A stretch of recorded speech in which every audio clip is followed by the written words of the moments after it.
पण त्या बिल्डरने 20 वर्ष झालं तरी काम करू शकलं नाही. त्या बिल्डरच्या पाठी लागून मोर्चे काढून आम्ही फक्त 1000 घराचंच काम करू शकलो.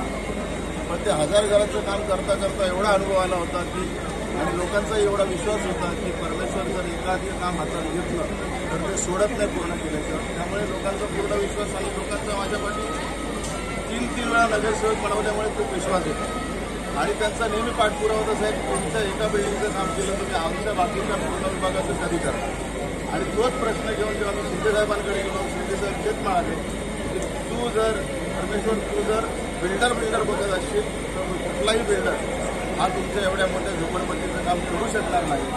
तुम्ही जर सरकारच्या मार्फत कराल तरच तुमचं काम होईल. आम्ही तेच सांगितलं शिंदेसाहेबांना, साहेब आम्हाला काही होऊ द्या, आमच्या प्रत्येक झोपडीधारकांची हीच इच्छा आहे की आम्हाला गलिच्छ वस्तीतून गटार नालीमधून आम्हाला बाहेर निघायचं, स्वतःचं 1 BHK चांगलं झालं. आणि त्यावेळी शिंदेसाहेबांनी आश्वासन दिलं आणि ते आश्वासन शिंदेसाहेबांनी आम्हाला वर्षभरातच पूर्ण केलं.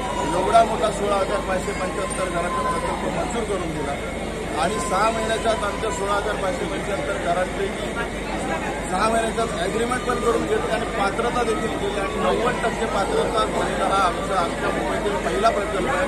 आपण जर बघा मुंबईमध्ये 30 ते 40% वरती पात्रता कुठल्याही प्रकल्पात होत नाही. पण शिंदे साहेबांच्यामुळे आणि आमच्या लोकांनी, आमच्या सर्व कमिट्यांनी, जी आमची झोपडीधारकांची कमिटी आहे, म्हणजे रंबाईचं फेडरेशन असेल, मग ते हिंदू सोसायटी असेल, मग ते कामराजनगर सोसायटी असेल, सर्व चाळी जलप्रभात गल्ली असेल, प्रत्येक चाळीच्या कमिट्यांनी